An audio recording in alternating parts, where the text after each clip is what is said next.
13명의 아들을 뒀어요. 많이 둬놨죠. 공주는 뭐 더 많고. 근데 바로 이 광해군은 13명의 아들 가운데 두 번째. 광해군의 위에는 누가 있습니까? 혹시 들어보시는지 모르겠는데 임해군이라고. 임해군이라는 인물이 장자고 이제 광해군이 차자였습니다. 그러니까 이제 정상적인 상황이라면 광해군이 왕위에 오를 가능성은 거의 없었죠. 오히려 누가 제일 높았다고 볼 수 있어요? 임해군이 제일 높았겠죠. 근데 광해군이 역설적이긴 하지만 왕위에 오를 수 있었던 결정적인 계기는 바로 임진왜란 때문이었습니다. 무슨 말씀인지 아시겠어요?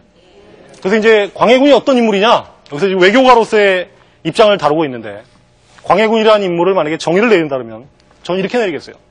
임진왜란이 만들어낸 문제적 인간. 바로 그게 광해군입니다. 자, 둘째인데다가 자기 어머니가 공빈이라고 해서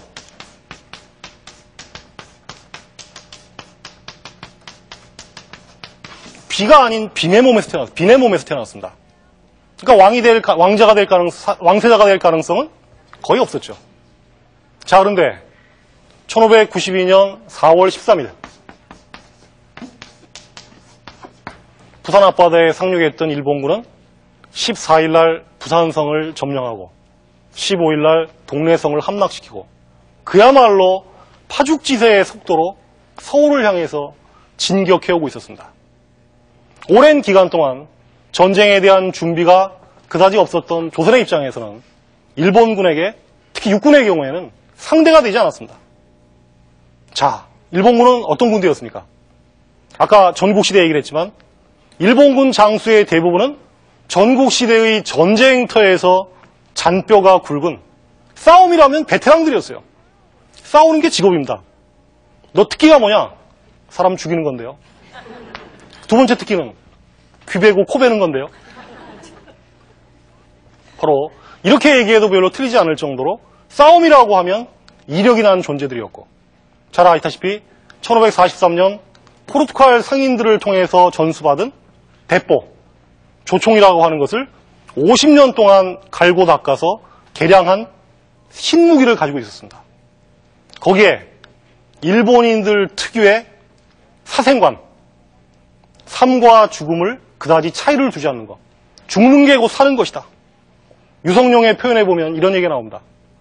일본군은 장교가 무조건 돌격 앞으로 하면 앞뒤 안 주고 나간다는 거죠.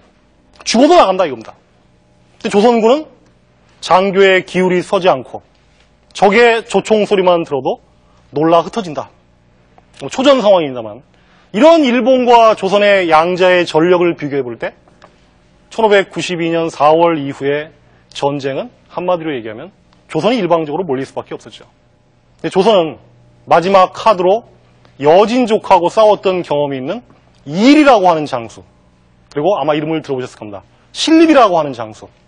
이 장수를 상주하고 충주에 투입했습니다.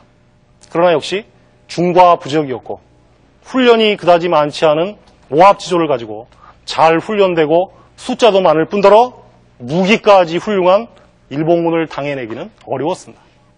그래서 4월 13일 날 일본군이 부산에 상륙을 했는데 거의 서울 근처까지 온 게 4월 29일에서 30일 사이입니다. 서울서 부산까지가 428km니까 천리가 넘는 거리죠. 천리가 넘는 거리를 약 16일 정도의 짧은 기간에 주파해버린 거죠. 더욱이 충주 탄금대라고 하는 곳에서 신립이 일본군에게 패한 다음부터는 충주에서 서울로 오는 길목에는 조선은 아무런 방어막을 갖고 있지 못했습니다. 선조는 이 신립이 패했다라고 하는 소식을 들은 직후 뭘 결정하냐면 파천을 결정합니다. 피난을 가야 되겠다. 그리고 조정에 있던 대다수의 사대부들 뿐만 아니라 서울에 살고 있던 양반 서족들도 어떤 생각을 했냐면 신립의 패전 소식을 들은 다음에 아 이제 망했구나. 이 나라는 끝이구나. 이런 자포자기에 빠진 사람들이 굉장히 많았습니다. 그래서 선조가 피난 보따리를 꾸리기로 결정했던 4월 29일, 30일 무렵에 신립의 형이었던 사람이 조정에 있었어요. 당시 도승지였습니다. 도승지 아시죠? 왕의 비서실장. 신립의 형, 신잡.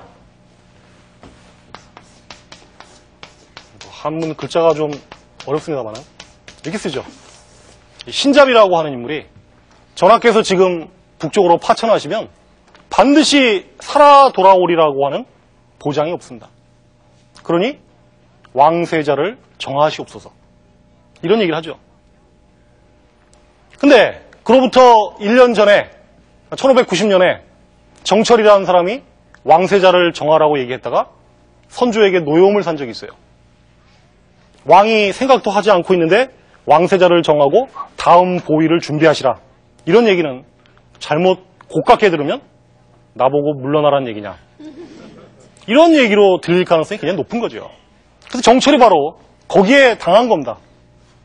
정철은 나름대로 사명감을 가지고 국가의 기틀을 세우기 위해서 왕세자를 정하라고 얘기했는데 선조는 뭐 일부러 그랬는지 아닌지 모르지만 그걸 고깝게 들어가지고 결국은 정철을 파직시키죠. 그러니까 신하의 입장에서 왕세자를 누구를 세우라 운운하는 것은 대단한 불충입니다. 그건. 근데 상황은 어려웠어요. 2년 전하고는 비교가 되지 않습니다. 일본군은 지척으로 올라오고 있죠. 그러니까 선조는 신잡의 얘기를 순순히 받아들입니다. 묻습니다. 자기 아들이 몇 명이라 했어요? 13명. 후궁이 9명이고 13명의 아들 중에 누가 좋겠냐? 왕이 물었습니다. 여러분이 신하라면 어떻게 하겠어요? 맏아들을 세워야 되겠죠. 이런 식으로 얘기하는 분도 있겠죠? 어떻게 해? 목숨을 걸고. 왕이 만약에 맏아들을 마음에 두고 있지 않으면 어떡하실래요? 그거 엄청난 도박 아니겠어요? 그렇잖아요. 뭐 늘 하는 얘기입니다만은 왕이 만약에 내가 요즘 몸도 좋지 않고 눈도 침침해서 왕위를 세자에게 물려줘야 되겠네. 이렇게 신하들에게 진심으로 얘기했던, 지나가는 말로 얘기했던 얘기를 하면 어떻게 해야 돼요? 신하들 입장에서는. 울며 불며 통곡하면서 그러시면 아니되옵니다 하고 바짝 엎드려가지고 반대를 해야지. 거기서 정말 탁월하신 결정입니다. 이렇게 얘기했다가는 목숨을 보존하기가 좀 어렵죠. 신하들이 잘 알고 있었어요. 그러니까 낮 정오쯤에 선조가 누가 좋겠냐 물었는데 선조실록 기록에 보면 저녁 무렵에 해가 질 무렵까지 바짝 엎드려갖고 아무도 얘기를 하지 않습니다. 눈치만 보고 있는 거예요. 선조가 답답해